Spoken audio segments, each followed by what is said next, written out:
hablamos de economía, una de las preguntas que hacemos es cuál es la medida urgente que se tendría que tomar en este contexto económico. Está Miguel Ponce, creo, en contacto. Hola Miguel, ¿cómo estás? Buenas noches. Alegría escucharlos, alegría estar con ustedes. Bueno, gracias por acompañarnos. Describimos la situación económica actual.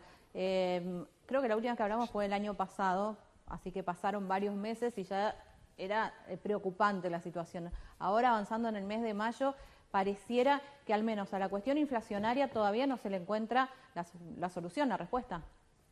No, y lamentablemente en la medida en que tengamos las situaciones que se están viviendo en el terreno de la política, tampoco se van a encontrar. Yo digo, economía no puede escapar de lo que pasa en la política. La economía es política y hoy la política está influyendo, yo diría, de manera determinante. Por eso, en charlas como esta no podemos hacernos los distraídos con lo que ha pasado el día viernes. El presidente en Ushuaia, a 4.000 kilómetros de la Vice, ustedes la tenían ahí al frente de ustedes. Sí, estuvo acá en Chaco, ¿no? Resistencia.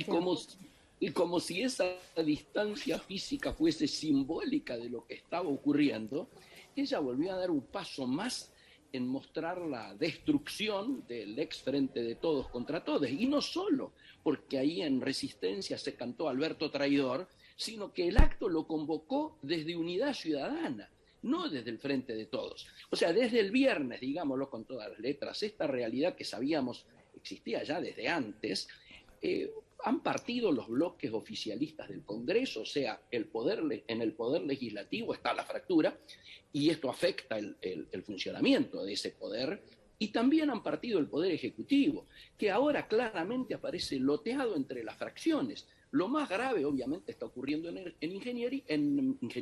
energía, como lo vamos a ver esta semana en el momento que sean las audiencias. La pregunta del millón es ¿hasta cuándo? Porque es obvio que la operación despegue va a seguir.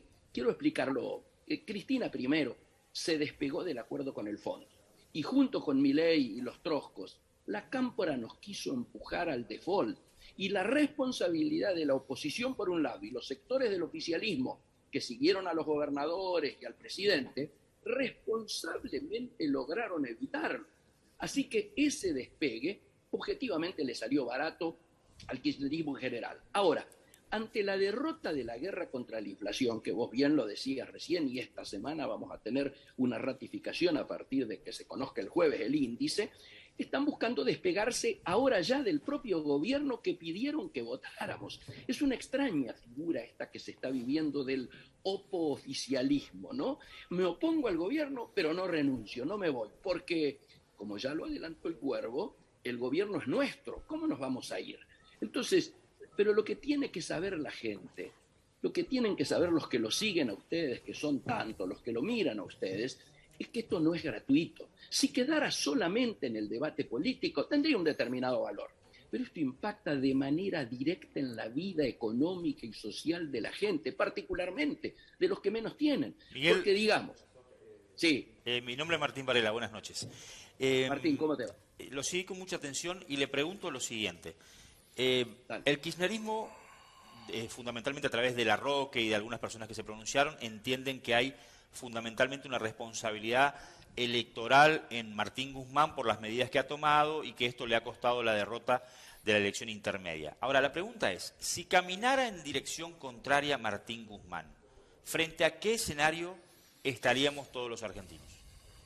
Bueno, ellos ya saben que ese escenario de transitar un camino inverso al planteado sería continuar con un camino de derrota, porque lo que vos decís es muy correcto porque marca una de las tres diferencias que hay.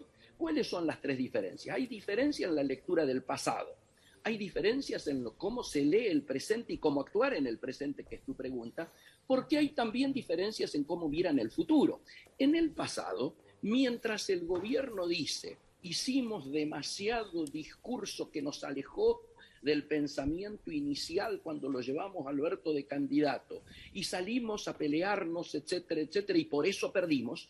Cristina, en cambio, y los quienes la siguen, dicen, no hicimos suficiente plan platita o lo hicimos tarde, es decir, le echan la culpa a Guzmán de la derrota en las PASO y luego en las generales. En el presente, ¿cuál es la diferencia? Mientras el gobierno y los sectores de la oposición mayoritariamente estuvieron en que había que evitar el default, el planteo de la Cámara fue votar en contra de ese acuerdo, claramente.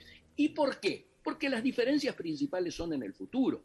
Mientras el kirchnerismo está pensando que el 2023 ya se perdió y que entonces lo que hay que intentar es salvar provincia de Buenos Aires de ser posible, manteniendo el relato, y por eso me pongo en opositor del mismo gobierno que yo hice elegir, mientras ocurre eso, mientras está ese diagnóstico, la sensación que hay es que el presidente, en cambio, piensa lo contrario y hasta anunció su propuesta a ir a una reelección. Entonces, ese divorcio hace claramente Miguel de que Ponce, pensar...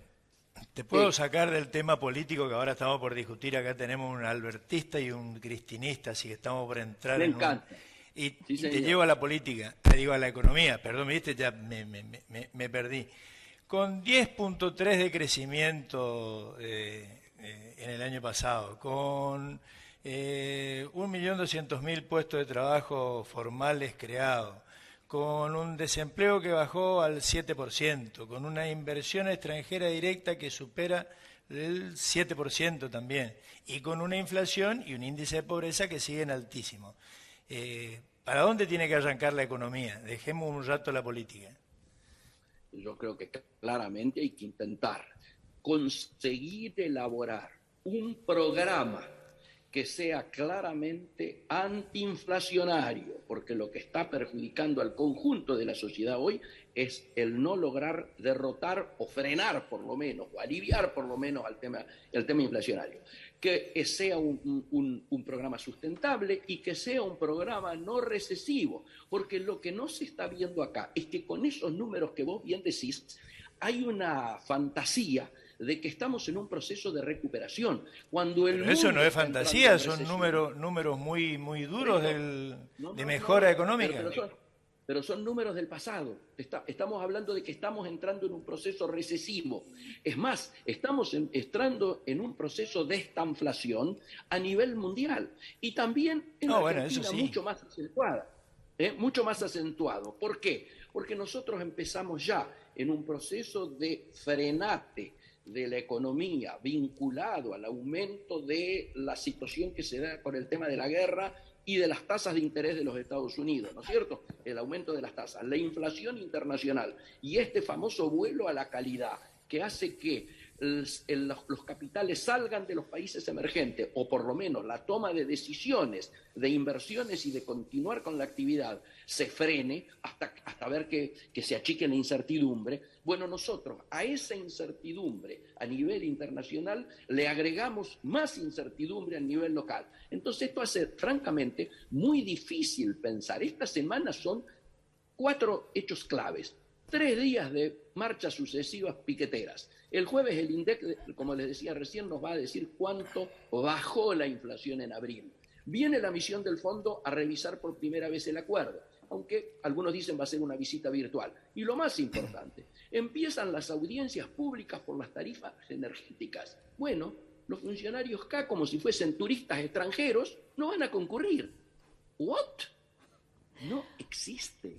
Esto no puede darse en un gobierno serio, en un gobierno que trata de transmitir que está en la búsqueda de mejorarle la vida a la gente. Acá lo que está quedando en claro es quiénes le están poniendo palos al gobierno, y esto me parece que por primera vez comienza a estar muy claro en la gente. Miguel, me estás dando pie. A ver, un camporista, ¿está bien así? Senador provincial, Pitín Aragón, la suma de todos los males, más o menos. Yo soy militante de la Cámpora y el economista es militante de algún espacio político, porque lo que menos hizo fue hablar de economía, habló de política todo el tiempo. Por supuesto que sí, no, lo asumo, soy el coordinador de la Comisión de Economía de la Unión Cívica Radical. Sí. Muy bien, gracias. Fui subsecretario de Industria y Comercio del gobierno de Alfonsín. Bueno, muchas gracias. Pero a ver... Por favor. No lo oculto, que quede claro. No, por eso, no, está bien, por eso. No, tengo la camiseta puesta. Miguel, una sola pregunta, porque dimos números, peor. dimos datos, y dijo que la única forma en la cual la gente vuelva a recuperar la credibilidad es que bajemos la inflación, pero en estos 60 días se hicieron 4 o 5 anuncios y los empresarios, los inversores, los industriales no le creen al gobierno. ¿Cuál es la alternativa? Yo no tengo esa lectura. Yo creo que lo ocurrido en la última reunión del CICIP, donde fue el ministro de Economía, generó que el presidente del CICIP, que es a la vez presidente de la Unión Industrial Argentina, Daniel Funes de Rioja, y a la vez presidente de la COPAL, dijera explícitamente que la charla había sido muy constructiva y que el programa era sustentable y convincente. Bueno, a mí me llamó la atención. Supermercado donde compra las cosas la gente, porque ahí no le convencieron, ¿eh? Por supuesto que no, desde ya.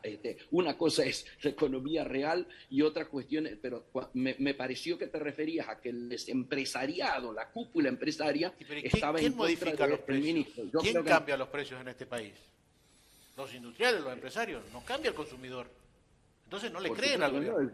Perdón. El productor y el consumidor son víctimas. Siempre el productor, digo, la primera línea, y el consumidor son víctimas. El tema es pretender, repitiendo viejas artimañas y viejas recetas, resolver problemas en los que ya se fracasó. El gran problema del gobierno en estos momentos es seguir insistiendo en tratar de modificar la macro operando sobre la micro. Sabemos que la macro es la inflación y sabemos que la micro es los controles de precios, los cepos, lo que te guste, las leyes que te gusten, que no se aplican muchas de ellas. ¿Por qué? Porque existe una imposibilidad fáctica de que un Estado que se ha debilitado y lo han debilitado pueda controlar los precios desde Ushuaia hasta Oberá.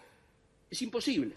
Miguel, quiero volver a recién te por eso lo del acuerdo, perdón, por eso planteé lo de Miguel, la necesidad de acordar un programa y un acuerdo político, económico y social. Sí, disculpa. Vos decís que desde el sector alineado a Cristina Kirchner quieren vaciarlo de poder Alberto Fernández. ¿Qué es eso de el despegue que empezó y no sabes cómo va a terminar? Porque quiero que tenga la posibilidad Pitina Aragón, que está acá, que es referente de ese sector, de contestar eso que planteaste.